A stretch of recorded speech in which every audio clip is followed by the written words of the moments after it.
で今度は、ここの、追っかけ継ぎという場所になります。でこれも、材料をこうね直線的にこうつないでいく材料です。で、これは、上下に動かして、合体させる、そういうふうな継ぎ手になりますんで、上部にですね何か材料というかもう上に上げるスペースがなければ、このジョイナリーはもう使うことができない、そういう特徴があります。それからこう合体させた後さらにペグを刺して、完全にガチガチに固めるという風になってますんで、非常に強固なものになります。しかしちょっと、場所の、条件がちょっと限られてくる、そういう継ぎ手になります。こういうふうにね、上下に動かして、合体する、ね、こういうふうにこう横でこうつなぐことは絶対無理なんですね。はい、横でつなぐことは無理です。はい、ですから必ず、上にこういうふうに材料を上げて、合体させてる。ですんで、この上にそういう空間がない場所ではこれは使えない。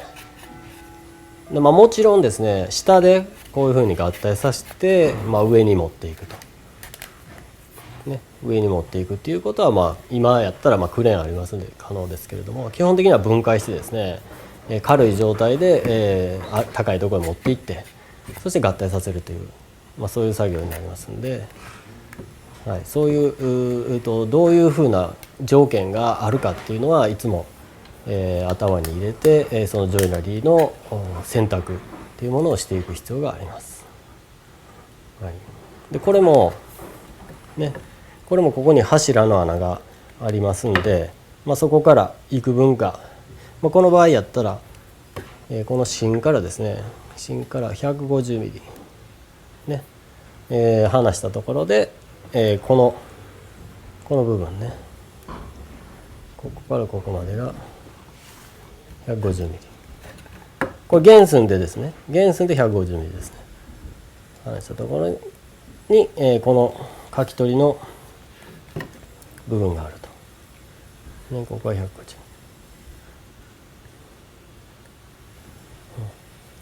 これをやっぱりねぐーっとこう出してしまうと非常に弱い結合になってしまうんで、できるだけ下に荷重がある状態、下に荷重がある状態のところでつないでいくと。はい、で結局、継ぎ手っていうものはない方が絶対強いに決まってますんで、できるだけないような計画をしていくというのが一番ベストなんですけど、どうしても作らなければいけないってなった時には、この結合されてる部分はとても弱いっていう前提で、このジョイナリーを使っていく、そういう計画になっていきます。はい。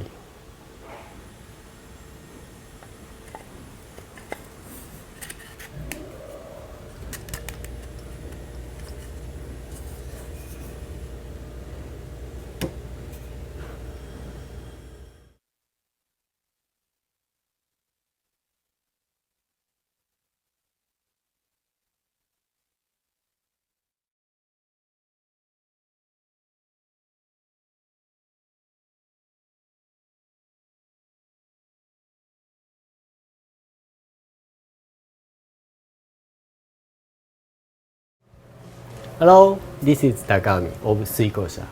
I am a Japanese carpenter. At present, there are many requests for online classes at Suikosha because I can't meet directly and take classes. Therefore, I have prepared 3 online classes this time. Suikosha Kyoto School, which collects the voices of people all over the world,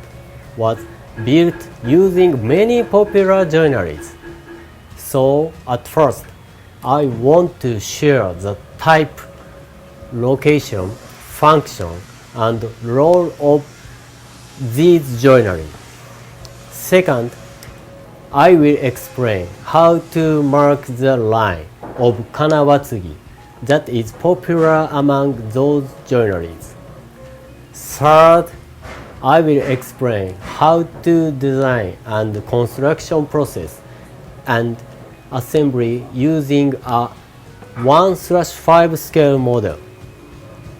You can deepen your understanding of fittings, and you can also experience actual construction.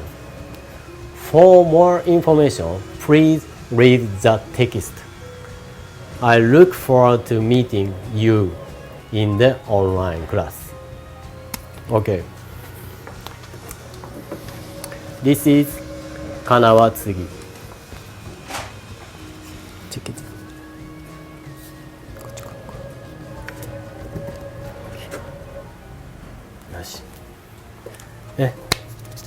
Let's enjoy working together. See you.